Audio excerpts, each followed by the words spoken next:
So our next hands-on workshop, Los Angeles at the CAFA Museum, 3 days long, and thanks to Blaster, PB Blaster, the #1 penetrant for breaking free rusted parts, for helping us with our last workshop. RelaxShacks.com for the details.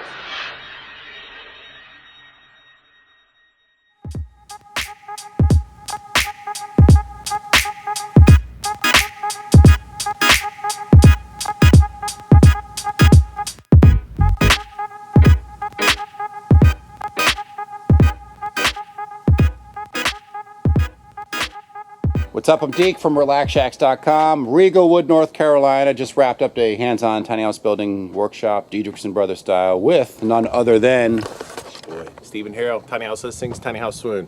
That's right. So this is Steven Harrell's land. He was gracious enough to let us hang out here to build, to camp out. We had about 15, 16 people. We're in North Carolina. We had some people from San Francisco, from Brooklyn, from all over the U.S. Georgia. Yeah, pretty crazy. Awesome. But this here is Steven's cabin when he comes out here to build, stay, crash, hang, party, whatever he does. Howl at the moon. Yeah, howl at the moon. Why don't you tell us all about this place? Oh man, so this is called the cheer stand, and out here there's a lot of hunting, so it's kind of spin off of like a deer stand. Yep. And the dimensions are 4 by 16, which worked out really well because the floor is literally just 2 sheets of plywood that you went one or the other. And the funny thing is, a lot of people made this comment, when you look at it from the side, it's like very substantial. But then when you get when you get to the front of it, you're like, whoa. The whole idea of it was that it's like everything's within arm's reach, which I thought was, turned out pretty well. So that was it. That's why you went so narrow? One of the reasons, and also just like, I like weird stuff. Yeah. This is pretty weird and unique. It reminds me of like the backwoods version of that house that was in Poland that was super skinny and modern. This is like the redneck this version. Definitely, very redneck. But right here we got this little cooking area, and I kind of, use the same color as the trim in the door. Yep. I made use a lot of the 2x4 framing for, at least at this point, for for storage or whatnot, which there's plenty of that. You could extend those later as well, to make them wider to store whatever. Yeah, the main thing is if I do extend them, I'd prefer them to be overhead, because I don't want too many things jutting in this very slamming your head, exactly. Yeah. But and let's see what else we have. A wood stove here, which I haven't installed, but I think that'll heat up this all 64 square feet very nicely. You had a what is it, the Heat Buddy, or what the hell are those things called? Big Buddy by Mr. Heater, which keeps it toasty too. Yeah. Even though this thing is, as you can obviously see, is not insulated. But the cool thing about this one is, you guys should look it up. It's by a company called HQ Issue, and it's like $79. So, really? Yeah, really tough to beat. Okay, so you get a small wood stove for heat. For cooking, you have a little butane cooktop. Yeah. You're putting a little sink in here as well. Made out of a dog bowl. Yeah, I like it. So tiny. A little dirty now, but yeah, this will just we'll take PVC pipe and run it out to the ditch about 150 feet away. Okay, and it's lantern light in here as well. You're fully off grid. Yeah. But it really has everything. You got heat, cooking. As for a bathroom, it's a little outhouse, which you'll see in a second. Yeah, almost a breezeway to that, or a little connecting deck.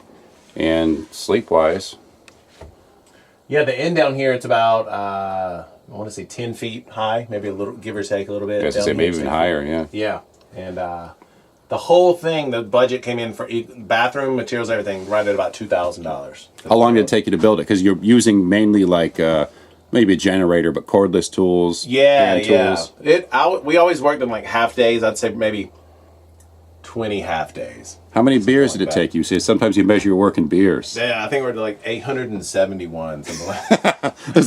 There's like little tick marks on the wall. The whole wall's covered in little scratch marks. Yeah, we probably shouldn't show the beer opener there. Yeah, that language. It takes the video from PG-13 to straight R. And we went with the foam mattresses on these because they tend to not get real soggy for long periods of time when you haven't used them. So that works out pretty well. It's nice though. You got the Tough Decks roof as well for all that natural light. Yeah, the stuff's great, but it's it's a smoke color, so it blocks some of the UV rays. Yeah, you also have also up there you have the windows on either side, which gives you some cross ventilation up high where it gets warm. But also as you're laying there, because I've been sleeping there the last 3 or 4 nights, it's cool to wake up in the morning and be able to look out the window and see the campfire where people are cooking, hanging out. You get that view as well. Another interesting thing about this is these 4x6 treated actually go 4 feet in the ground all the way up through, so it's not like we built them and then framed on top of them. Everything's like sandwiched or panelized into the sides of them. Yeah, and to cut those, I used a chainsaw to cut each one of those. Very cool. But you have to get up top here, you just kind of pop on these and you're good to go. The video doesn't really do it justice, the scope, the length of this, but 16 feet, it's like it's like sleeping in a telescope. You know, one thing that's interesting, I could literally take this out, have a fold-down office right here, and it's still high enough to sit in a computer chair. So you could, Oh, really? yeah, Okay. so you could literally have an office up here. That's pretty cool, man. Yeah. Let's check out the latrine, the bathroom. Okay. So this is how close it is.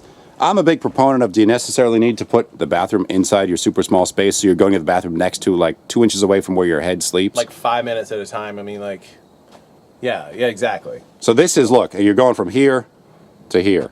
And you could build an overhead breezeway, you know, if it was raining to protect you as you walk out to this. We're in North Carolina. We're not in like northern Maine, so this will work pretty well. It's also... And the doors were hand-built. Yeah, I like one of that, the yeah. doors, yeah. Tongue and groove, and it's balanced on a single pedestal, single support pole, a big one, which is kind of cool. And inside, Taj Mahal. Yeah, very, very basic. Yeah, that's all you need. Yeah, not exactly clean now, but it'll. Yeah, we've had about 16 people using this in another outhouse we have on the premises. Now there's 4 structures out here. Steven eventually is going to be doing some Airbnb.com renting out here, so be on the lookout for that. Riegelwood, North Carolina. And thanks for sharing the place with us, man. Yeah, man. Thank you guys for watching. Very Appreciate cool.